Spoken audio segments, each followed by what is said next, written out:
It's a damn shame what the world's gone to. People like me and people like you. Wish I could just wake up and it not be true, but it is. But it is. Living in the new world order. Anyways, guys, let's get into it. Episode 620 of the Soul Not For Sale podcast. Coach Colin here, Tulsi Gabbard, Tucker Carlson. And I like what they're talking about in this. Tulsi asks a really good question to Tucker. And she's asking if the powers that be, the people that are in power currently, if they understand that the actions that they're taking are eroding democracy and making, in her words, this whole house of cards fall over. Do they realize it? And, you know, Tucker has a good answer. But in the world of Tulsi Gabbard and Tucker Carlson, they're only allowed to say so much. They're only allowed to veer so much off of not the mainstream path, but the path of, you know, they don't want to border into conspiratorial land. But I do. And I have a different view. But we're going to hear Tucker's view first, because he does make some great points. And one of them is that they're very afraid. And that's the one thing that he says. Well, I mean, there's more, but that's one of the top things that I agree with. That they're very afraid of what's been going on, of the connectivity that we all have. You know, connectivity without a one world government is a pretty good thing, because we can communicate, but we don't all have to bow down to one power. That's what you want. But again, I'll get into my thoughts on this whole thing afterwards. Let's let Tucker go off right now, because he has a lot to say. This is a great interview. Great interview. Before I bring you there, you know I got to bring you to the store. This is IamCoachColin.com, and this is a bunch of people giving the middle finger to a man who thinks that we should own nothing and be happy. What? That's how it should be. That's how the world should be working right now, you know? We also have the Certified Pure Blood shirt for those of you that survived the pandemic unscathed, untainted, standing strong, unwavering, feeling good, able to run a few miles without, you know, let's not even get into it. But here's the Soul Not For Sale shirt, a bold statement. Make your bold statement with the Soul Not For Sale shirt. And, of course, the Public Enemy #1 shirt for those of you who understand who this man is. You know why he's Public Enemy #1. For those of you that don't, Google the World Economic Forum. Google Agenda 2030. Just Google this. Google the man that wants you to eat crickets. I bet you this guy pops up. You'll understand why he is Public Enemy #1. And if any of those things are something that you want to get, you can do that. But please first take our 10% off offer. All you have to do is put in the discount code I am Coach Colin. That's all capital letters. That's all one word. No spaces. One L in the name Colin, and that gets you 10% off. And if you've chosen to do that with us already, thank you, thank you, thank you. I cannot thank you enough. Your support means everything to us. Let's get into this clip. Do you think that people who are in kind of the heart of the Republican establishment, the heart of the Democratic establishment, do you think that they see that this house of cards they've built is like falling, and this foundation of democracy is being eroded by their actions? Do you think they see that reality? I don't. I think, I mean, as a general matter, it's a broad statement. Well, I know, I think people feel more than they understand about everything, from love to foreign policy, from politics to finance. We just feel things. And I'm not sure we ever understand anything very well, just in general. So I don't think the people in charge of the current system understand a lot about themselves or the system they run, but they can feel that there's real change, there's real volatility in the air, and they're really afraid. And that's why they're being so hysterical. I mean, there's this amazing tape, which I think about all the time, of Nicolae Ceausescu and his wife, Elena. In 1990, they ran Romania, and they're really pretty brutal Stalinist-type dictators. And there was a revolution there, and they got put before a, you know, just a very hastily brought together tribunal, and they were convicted of crimes, and they were executed. Yeah. And there's video of them walking out to the courtyard about to be shot to death, which they were, like 10 seconds after the video was shot. And as they're being dragged out, they're issuing orders to the people who are about to execute them. They can't fully accept the fact that they have no power and that the old way is ending and a new way is coming. So what's their gut reaction? To double down on their efforts to control everything around them. And as we said at the outset, well, I think we agree on this on a deep level, the core mistake people make is thinking that they can control everything, not recognizing the limits of their own power and wisdom and foresight, ability to see into the future. They don't recognize those limits in themselves. And that's why they get way over their skis and destroy everything. And so I think the people in charge are seized by hubris. They think that they've got some complex plan for making the world better and themselves richer by defeating Putin. Okay. But it's not really working. They kind of feel it's not working. And they also feel like the whole population hates them, and they're right.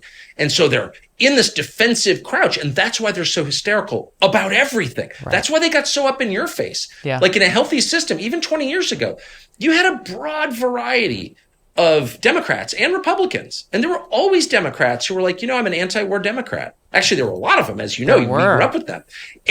But by the time you got there, they started to feel like, oh man, we're losing control. We don't have the legitimacy that comes with popular support.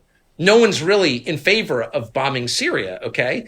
And so we can't allow dissent because we're too weak. They know how weak they are. I guess that's the point I'm making. They know how weak they are.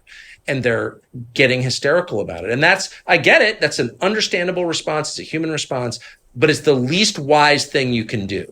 It really is. Like when your kids become teenagers, there's always this moment where you catch one smoking weed and you realize that like you've reached your limit as a parent. Like you didn't want them to smoke weed. They did it anyway. You're not really in control. And like, how do you respond? Do you flip out and punch the kid in the face? No. Not unless you want the kid to become a heroin addict and destroy your relationship with the kid, You have to accept something about yourself, which is you're not fully in charge of this child anymore. When the kid was 5, you were. The kid's 15, now you're not. And you have to accept that. They can't accept that.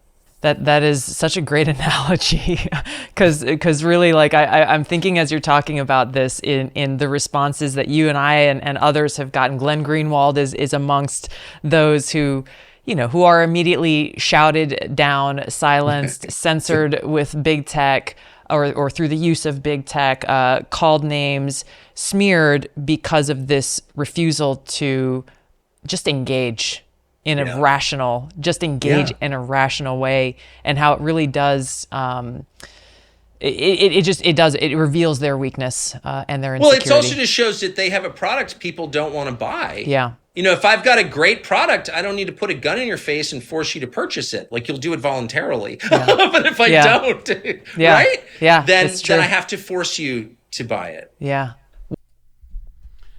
Yup. That's a great analogy at the end there. You know what? As for me, I actually had that parent that caught me smoking weed, and she did punch me in the face. She punched me in the face about 10 times. It straightened me out pretty good.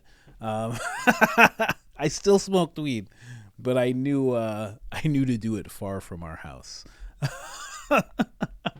It's so funny you brought that up. That's exactly what she did. She punched me. I was like 12 years old, and she punched me in the face a bunch of times, just a whole bunch of times. I've never been punched in the face like that since. But anyway, getting into what he was saying. Here's the thing. I think he's right about the fear and them understanding how weak they are. But I also think that, what Tulsi Gabbard said about the eroding of democracy, I think that's completely intentional. I think they know that they're doing that 100%. I think they're doing it on purpose. I think the only way to usher in, especially from democracy to something else, because what else is there, right? There's totalitarianism, there's authoritarianism, there's communism. In order to usher in anything like that, you have to erode democracy. You have to erode democracy till it's at a point where it looks like, oh, this is not working anymore. And then you slowly start to bring in the other regime of, government, thought. So I think it's going on. I think that's completely on purpose. I think they know they're doing it. Listen, like these people, they get too old. They may lose their cognitive function, but I don't think they're stupid.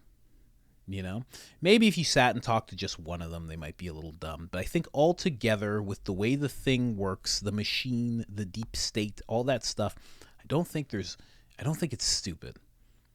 You know, and I think the plans that they have and the things that they do were thought of long in advance. So when it comes to, do you think all this is, do you think they realize what they're doing? Yes, I think they want the House of Cards to fall. I think they want that to happen, because if it doesn't and democracy stands and the United States stays this beacon of freedom of speech and democracy, stays the beacon to the rest of the world, but that's not good for the other nations. It keeps the U.S. as a superpower. And I've said it so many times, the World Economic Forum, they don't want there to be a single superpower. That's their thing in Agenda 2030. That there's going to be multiple superpowers and not just one. Well, what does that mean? That you're going to go to the U.S. and say, hey, can we also have some superpowers here? That's what's going to happen? And the U.S. is going to say, certainly. Yeah, no problem. No, of course not. It means that the one that exists now, the one that's above all else, has to go away, has to come down a bunch of notches so the other ones can rise up. Obviously. And then when you, again, back to the World Economic Forum, when you look at how many cabinets they've pierced, how many of them are in the Republican Party and in the Democratic Party and in the administration throughout the world. But I mean, we talk about the U.S., it's like, yeah, there's a certain entity of people that are operating like termites right now. And they're passing all these, they are passing all these laws. They're trying to pass all these laws. You know, the Restrict Act, I mean, that was brought up by somebody that was in the World Economic Forum and endorsed by someone in the World Economic Forum, Lindsey Graham. And I think the guy who actually introduced the act, his name is, I think it's Mark Warren. Pretty sure his name is Mark Warren. So they're doing this purposely. They know what they're doing. They know what they're doing to the entire country. That's why there's open borders. That's why there's millions of people just running into the United States full sprint. And the only time they get stopped is so some guy can give them directions. Some guy who should be Border Patrol is just like, you're trying to get to Chicago? Okay, you're going to head this way. You're going to take a left. You can take my car. Yeah, go ahead. Why is that happening? You know, Greg Abbott for the longest time, he only just now said, okay, there's an emergency, like, let's get the National Guard in place and everything. Like, it's been going on for years. He could have done this so long ago. He's part of the World Economic Forum. He's letting it happen. And God knows who they've let in. God knows who they've let in. They've let in a bunch of mothers who are just trying to give their babies better opportunity. 100%. I'm sure a lot of those. But they've also let in some people where you have no idea what their intentions are. People that have come in with plans. You have no idea. You know? So I think it's done on purpose. A lot of this. Because when you look at it, and I've been saying this for years now, when you look at the things that are being done, it's like, why would you do that? You know, why when the cities were burning down all over the United States, the first thing that the government thought was like, maybe we need to defund the police. What? What are you talking? What? You need more. You need more of them. What are you talking about? You need more of them, and you need to pay them to all get trained in jiu-jitsu and become black belts. Like, what are you talking about right now? And then I'll defund the police, and we're gonna put the money into these communities. It's like the communities you're burning down. Like, what's going on right now? What's happening? Politicians are like, this is just summer of love. This is a peaceful protest. It's like that meme of the little dog that's sitting in the house that's on fire. This is fine. It is fine. When you want the house to burn down, it's fine. That whole thing, Chaz, that happened, Chaz or whatever it was, where they took over that like city block, trying to make their own like civilization or something. Like, it was crazy. It was like a soy civilization. Why would you let that happen? What's going on? You know? I don't know. There's a lot of that happening. A lot of things where you're just like, this has to be on purpose. Again, these people aren't dumb. They're not the smartest people. I'm sure they're not all the smartest. I'm sure some of them are dumb, very dumb. But they can't all be dumb, you know? Again, get old, lose cognitive abilities, they forget things, all that stuff, for sure. But they're not dumb. They're not dumb people. You know? It's not a dumb organization, whatever's at work. The whole thing can't be dumb.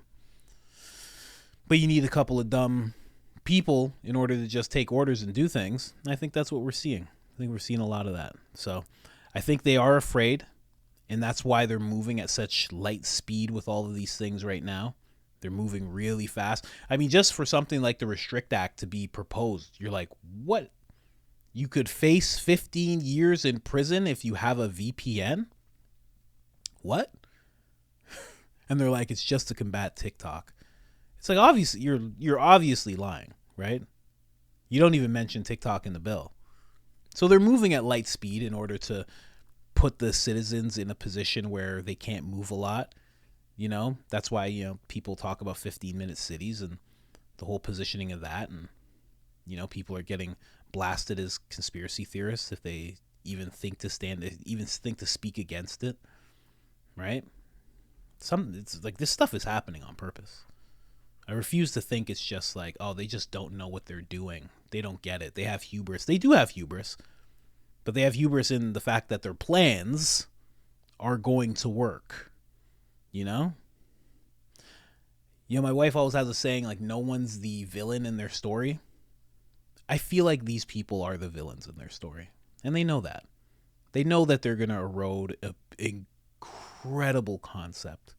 The beautiful project that is the United States of America. They know they're going to erode it. They know they're slowly destroying it.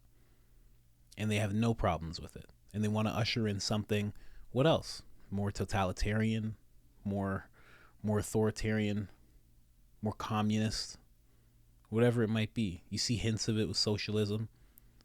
Anytime someone brings up socialism, especially in today's climate, they're talking about communism. They just don't want to say communism because they know they can't, right? I don't know.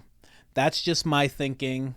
It seems very purposed, and it's coordinated through the governments and the media, right down to YouTube, right down to social media. There's distractions on all ends, whether it's sexual or just, you know, sensory, just getting thrown a bunch of stuff at you, constant news cycle spinning all the time. This is very intentional. Very intentional. But that's just me. That's just what I think. Who knows? I could be wrong. Anyways, guys, if you haven't liked the video already, like the video. If you haven't subscribed already, subscribe. Hit that notification bell because we're making 1 to 3 videos a day and it gets real hard to keep up. That's like 18 videos a week. Come on. All right? Other than that, I am out.